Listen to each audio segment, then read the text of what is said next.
Hey, welcome back. I'm Ian. Thanks for tuning in to hear my opinion. We are barreling forward with my continuing reviews of Disney Plus's The Mandalorian. If you haven't caught Chapter 6 entitled The Prisoner yet, just know that this review is going to be completely full of spoilers, so you are welcome to come back and check it out when you've had a chance to look at it. Otherwise, let's get going. After what I considered a very calm Chapter 4, and I'm not even going to get started again on Chapter 5, what is refreshing about Chapter 6 is the return of some action. While we don't get a lot of contributions again to the main plot of this series altogether, this episode did have a very distinct forward momentum. It just started and we were along for the ride, and that I appreciate. The basic plot is that Mando reaches out to an old bounty hunting colleague named Malk, who has a team of his own mercenaries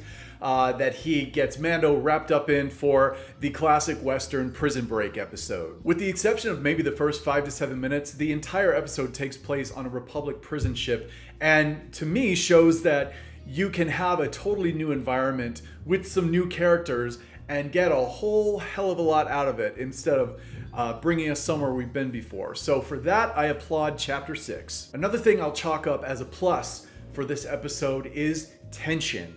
We're 6 episodes in, and this is the first time in this entire series when I've actually felt like there was established, earned, really dynamic tension in the show. It was between the characters, it was the circumstances. We had a pretty tense scene of the one human who was controlling the prison ship, and there was a standoff. And I thought that was handled very well. We do get some more glimpses into Mando's past, about jobs that sound like they were pretty gruesome, about his relationships, his former relationships with these other characters, particularly the Twi'lek named Shia, who we'll be getting to in the acting section. I thought that added some more layers, and I thought that it made it more interesting and intriguing. There are some moral dilemmas for Mando's character in this episode, such as making sure that nobody dies, making sure that innocent people don't get killed on this particular mission. After the nostalgic orgy that was episode 5, I thought it was really nice to see some new things in this episode. There's new droids, there's obviously new characters, there's a new environment, and this series needed an infusion of that. And I say, let's see more of that. I want new stuff. I love it. I love it. The team assembled by Malk, the Wrangler, is, the stereotypical group of stock character thugs that are all, we've got the Heavy with the Deveronian character. Everybody's calling him the devil. He is the devil. He's fireproof. Did you know he's fireproof? So if you want anyone on your intergalactic fire squad, they're the people to have, apparently. We've got the Twi'lek Shia, who is... for all intents and purposes, she's kind of a love child of Bellatrix Lestrange and Harley Quinn. That's about what you got there. And then we've got Bill Burr as Mayfield, who's in charge of this prison break, and he calls the shots for the group. He's cocky, he's a smartass, he's covered in guns, so he's obviously overcompensating. He's basically the guy that shows up with a Dodge Ram on stilts to your party to show that he's got the biggest truck. I love droids, and I was so happy to see new droids in this. We've got new style of droids in the prison ship. We've got a new mercenary droid named Zero, who stays on the ship and kind of makes sure that everything technically is going well. He's very cool. He's insectoid, and his voice is creepy and really modulated, and that was cool. Another big component of the plot, which is a classic Western trope, is that there's a double cross. They get Mando to go on this mission, and then they end up turning everything on him and taking off. But then the other double cross is that Mando himself gets his revenge pretty much on everybody. Once that part of this episode began, the red lights and the strobes and the hallways and there's a couple jump scares that I actually thought worked. the tension really went up, and I definitely appreciated that as a viewer. But yeah, I did like that there was a turn and the entire ship kind of like turned into a haunted house as he steadily hunted down each person. It did remind me of Alien and Aliens. The strobe effect to kind of like, pulse the increasing closeness of Mando. I wasn't crazy that he basically seems invisible and he has the power of either super speed or invisibility. I thought that was kind of cheesy. I'm trying not to be, a nitpicky bitch, and I'm kind of giving in this time around to the idea that we're just not going to get probably an overarching story. Yoda will probably get resolved. A couple things will get resolved, but I think it's all just going towards setup of episode 2. I talk about tone a lot in these reviews, and the tone of this, because of the action and the aesthetic of the characters and their dialogue, felt very much more Marvel to me. And that's not surprising to me anymore. I mean, if you look at the films, if you look at the fact that Favreau is pretty much in charge of this, it doesn't surprise me that there's more and more shades of that coming through in this work. I'm not particularly looking for Star Wars to go in that direction. I think that's a completely different universe, but I think it's just gonna happen. And now let's talk about what I didn't think was so hot in this episode, because it didn't get completely off the hook.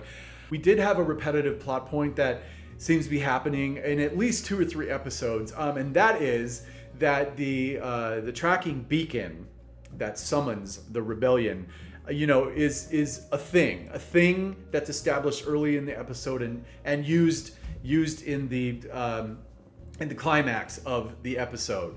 It's like when he got the little bird missiles earlier in one of the episodes, and then lo and behold, he used them in that same episode. It was like in episode 5 where the flash bombs were established, and lo and behold, he uses those at the end to foil the turncoat. And then in this, we've got the tracking beacons that are established early on, and then lo and behold, they're used in the finale. So, on a side note, something I noticed happening in this episode a lot that caught my ear, and it may have caught yours too. If it didn't, go back and check it out, is whenever someone pulls out a blaster in this, there's a cocking sound, as if they just cocked a gun that has actual bullets. Tricky bitches. That's another little nod. There we go with the Western stuff again. We're watching Westerns. Did you know that? We're watching a space Western. Just want to keep reminding you. I think my biggest thing in this episode that I was not crazy about, because it just didn't sit well with me, was the ending with the rebel pilots showing up. Again, we've got another device. We've got another tracking thing that has no rules. We don't know how it works. We don't know why it works. We know what it does, but we don't know kind of the parameters of that. And what the story seems to establish to me is that wherever this tracking beacon goes off, wherever it's at, the rebel pilots are going to show up and just pew, pew, pew, pew, pew, start shooting. Now, of course, I caught that they threw in the dialogue that they look like they're preparing a gunship. So yes, that very convenient line of dialogue implied that they were going on the attack because they thought the destination they showed up at was preparing to attack them. I get that, but that was pretty flimsy to me. So what if the beacon goes off on an intergalactic daycare ship? Do they show up and just start blasting away? What if somebody sets one off in a library that's floating through the galaxy? They just show up and, checkout time. It seemed very out of character for the rebellion that they didn't check. Mando flew right by them as they were coming out of hyperspace. They're just like, oh God, that guy just made a left-hand turn. Oh well, let's go do this. It didn't work for me. While I did like most, if not all the characters in this episode, it did cross my mind why Malk, kind of the mercenary wrangler, why he would assemble this particular team to go on a pretty dangerous mission, because they're all kind of loose cannons. You've got Mayfield's insecurity, you've got Shia's just nuts. Why would you bring a Twi'lek with fangs who throws knives and licks her lips constantly on a mission like this. That's not going to go well, and it doesn't. Berg is a big old hothead, and I mean, I know why you bring him, because he's obviously the muscle. The droid is the brains and keeps things on a schedule. But this group does not get along very well, and shit, I wouldn't trust them. Oh my God, Baby Yoda finally got to me for a second. Don't get excited, but he got to me for a second. I thought there was a very cute moment in this. The droid Zero unlocks the closet, and there's Baby Yoda on the ship, and he's about to blast him. And you see Baby Yoda is about to use the Force, and another Deus Ex Machina. We have another shot from behind that saves Baby Yoda. That repeats again. I cannot believe we're already repeating that again. But what I thought was kind of cute was Baby Yoda. He looks at his hand like, "Oh shit, did I do that?" He didn't, but it was very cute and it was very innocent. And it's nice to have an innocent moment like that.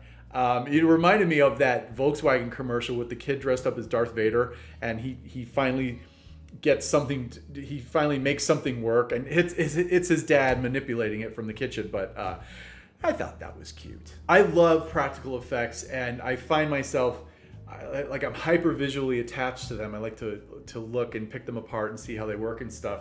And it just. The rubberiness of some of the stuff in this is bugging me again. Bill Burr picks up Baby Yoda, and it's very clearly just like a mannequin again. He brushes against the rubber hand, and the rubber hand goes bloop. And then we've got the tentacles of the Twi'leks, Shia, and Quinn. They call him Quinn and Shin in this. I don't know how that works out. It's kind of like the school teacher getting your name wrong. But I found the rubber tentacles in this just embarrassingly plastic, and just a notch above cosplay for me. Drum roll, please. Thank you. I think this is the first Mandalorian review I'm doing that is not going to have a nitpicky section. But are you ready to talk about the acting? I'll give it to this episode that it was somewhat of a bump up from the acting in episode 5. I don't even want to talk about episode 5. I just erase my memory bank. I don't even want to. There's a saying in showbiz that goes, the show is only as strong as your weakest actor. And holy shit, Natalia Tina as the Twi'lek Shia. What was this? This was every tired, loose cannon comic book girl, all wrapped up in two tentacles, hissing at people. It was just all this put on presentational crap to try to show you. We're showing you that this character's wacky and this character's unpredictable, and she's playing with her knives and she's making fun of Mando, and just oh boy, I didn't need that at all. Clancy Brown as Berg, I thought played a good heavy. The good muscle. I didn't understand what they used the smushing in the door thing again, and they did like a fake out because it didn't happen the first time, but then he got smushed again, and I thought he died, but he didn't. He just got the tips of his horns broken off. If you look in the jail cell at the end, Bill Burr was fine. It was, Bill Burr in space. I know some people thought that he was kind of the centerpiece of this show, and maybe I could see why they thought that. They said some people said he stole the show. I don't think that's too hard to do when you've got a couple characters in this that are just really badly acted. Where's Nick Nolte? God, I have spoken. Where is he? Get him back in an episode, man. I miss him. All 3 of the Rebel pilots who showed up at the end were 3 of the directors of this series. So, yay for self-casting. Sure. The music in this one seemed really different from the other episodes. It had kind of more syntho rock influences. It had a more steady beat, a stronger beat. The music in the last scene with Mando and Baby Yoda in the ship kind of sounded like Danny Elfman. Has anyone noticed how much the main theme of Mandalorian sounds a lot like March of the Slave Children from Indiana Jones and the Temple of Doom.